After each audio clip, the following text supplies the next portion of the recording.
Hello grades 3 and 4.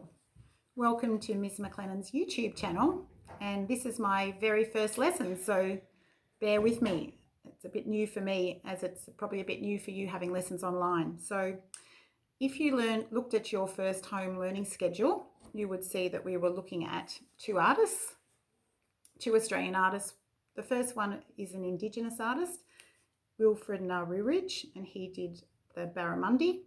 And he lives in Arnhem Land in the Northern Territory, and his style of artwork is called X-ray art, and Aboriginal people have been doing that style for thousands and thousands of years in the Northern Territory and in other parts in Australia. And the other artist is Ken Doan, and he lives in Sydney, and he is an Australian artist as well, and he loves painting bright tropical fish and scenes of Sydney Harbour. And today we're going to do an artwork inspired by either of those artists or both those artists. You can take your own creative spin on it, but I'm just giving you a method that you can use, and we'll see what you come up with. Art elements we're using today are colour, shape and line, and we're focusing on those. So the style of art we're going to do is a fish, and we're going to end up with something that looks maybe a little bit like this. So this is one I prepared earlier, and we're using our Easter egg wrappers, which I hope you saved. So I've got some Easter eggs here which I've had to buy, and it looks like Ms McLennan's going to have to eat all this chocolate, which is going to be really bad news for her waistline.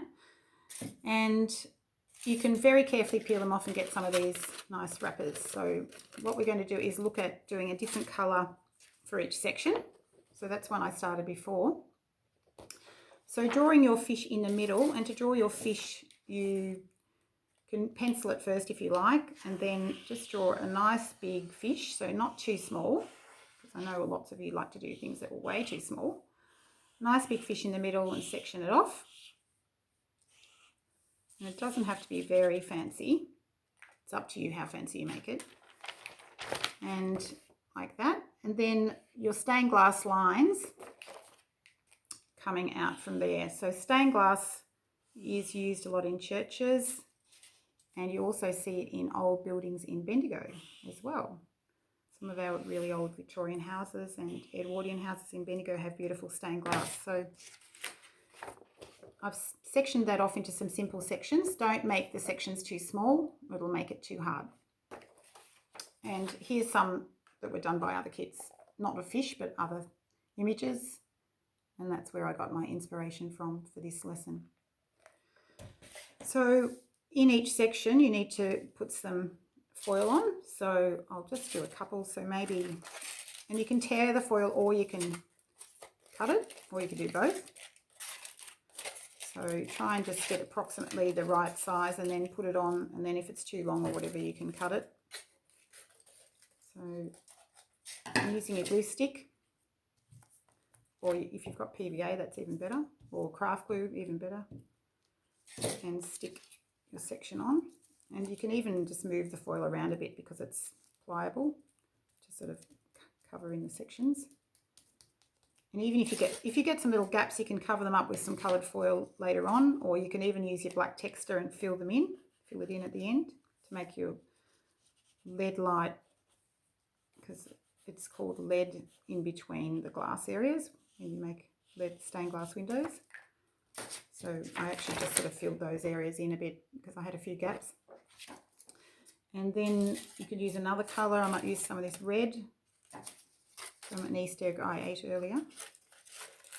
And cutting that one. And that's not quite the right size, but I'm going to play around with that so I get it right. And sticking that in. And if you get a little gap, like I've got a gap there, okay, I can just fill that in with another piece of the same colour. So you don't have to just have one piece, you can, but it does look better if you use the same colour for each section, because that is more like a stained glass window. So we're using colour, shape and line because we've done our lines. So what I would do is I would keep going till I've filled all my fish in. Now, if you don't have enough Easter egg wrappers, you forgot to save them and you scrunch too many up, you can use a bit of foil. So I could use a bit of foil for the aluminium foil, which you all have in, most people have in their kitchen drawer. I'm a bit of an aluminium foil fan. So you can cut that, and if you're lucky enough to have Sharpies, you can actually colour it in with Sharpies. Or you could just leave it the foil colour. So the foil will work well as well. So you can see I've got some Sharpies here, which I borrowed from the art room. So you can colour that in. That's not working very well, that one. I'll try this orange one. So colouring that in with the orange.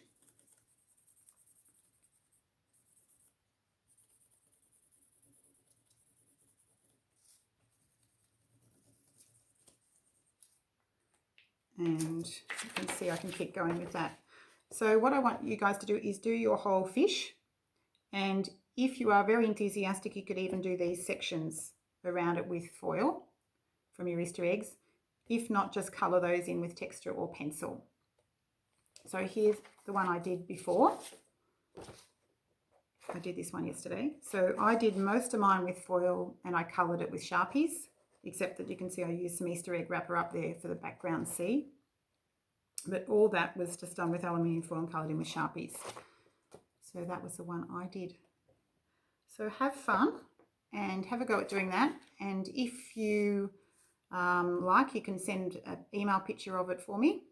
And you can also get your parents or somebody in your family to hashtag it on Instagram. So it's CHPS, which stands for Camp Hill Primary School Art from Home. And you can hashtag it there and we can share what everyone's doing. So have fun, be creative, and stay tuned for the next YouTube episode. Bye.